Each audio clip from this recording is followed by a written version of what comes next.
Hello friends, ఈరోజు మీ ముందుకైతే ఒక మంచి వీడియోతో అయితే వచ్చేసాను. తెలంగాణలోని అతిపెద్ద వెంకటేశ్వర స్వామి దేవాలయమే స్వర్ణగిరి దేవాలయము. ఈ టెంపుల్ని యాదాద్రి తిరుమల అని పిలుస్తారు. మార్చి 6, 2024లో ఈ టెంపుల్ని అయితే ఓపెన్ చేశారు. మనం ఈరోజు ఈ టెంపుల్కి సంబంధించిన విషయాలు, విజువల్స్ని అయితే చూద్దాము. హైదరాబాద్ టు వరంగల్ రూట్లో భువనగిరి కంటే ముందే ఈ స్వర్ణగిరి టెంపుల్ అయితే ఉంటుంది. యాదగిరిగుట్ట టెంపుల్ కంటే 20 కిలోమీటర్ల ముందే ఈ టెంపుల్ అయితే వస్తుంది. మెయిన్ రోడ్ నుంచి 1.5 కిలోమీటర్ లోపలకైతే వెళ్లాల్సి ఉంటుంది. టెంపుల్ లోపల ఎంట్రన్స్ కి మధ్యలో వైష్ణవ భక్తులకు గురువైన రామానుజాచార్య విగ్రహం ఉంటుంది. ఈ టెంపుల్ మొత్తం 22 ఎకరాల్లో నిర్మించబడింది.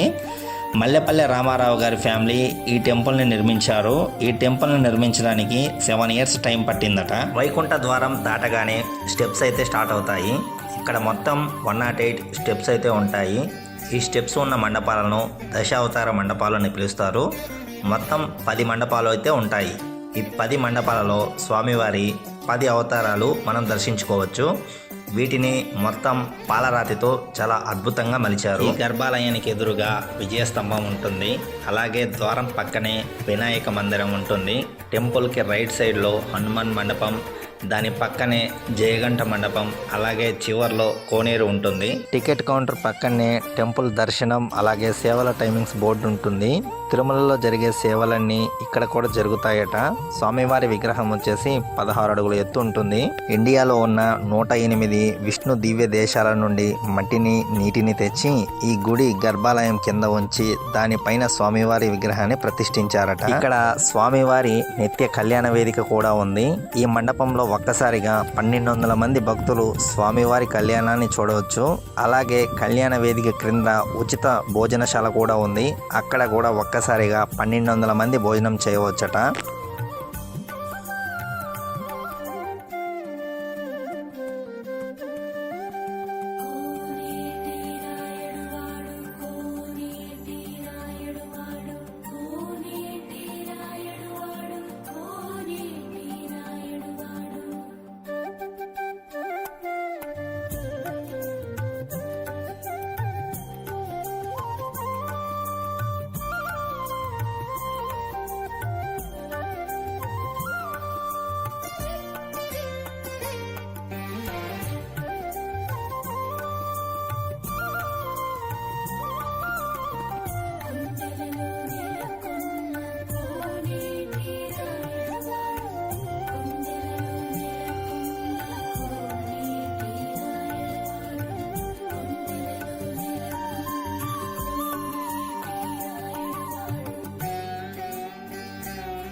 ఇదే హనుమంతుని మండపం. చాలా పెద్దగా ఉంటుంది. ఈ మండపం హైట్ వచ్చేసి 127 ఫీట్స్ ఉంటుంది. ఈ హనుమంతుని విగ్రహాన్ని ఏకశిల పైన మలిచారట. ఈ గంట వచ్చేసి 1700 కేజీల బరువు ఉంటుందట. మొత్తం కంచుతో చేయబడిన గంట. దీనిని ఒకసారి మ్రోగిస్తే దాని శబ్దం దాదాపు 2 నిమిషాల వరకు ఉంటుంది. ఇది ఇండియాలోని 2వ అతిపెద్ద గంట. మొదటిది వచ్చేసి మన అయోధ్య రామ మందిరంలో ఉంటుంది.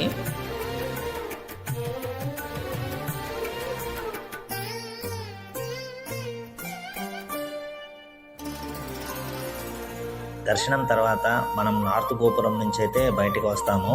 టెంపుల్ చుట్టూ రథం తిరగడానికి చాలా ప్లేస్ అయితే ఉంచారు. నెక్స్ట్ మనం కోనేరుని విజిట్ చేద్దాం. కోనేరు మధ్యలో విష్ణుమూర్తి ఉంటారు. విష్ణుమూర్తిని జలనారాయణుడు అని పిలుస్తారు.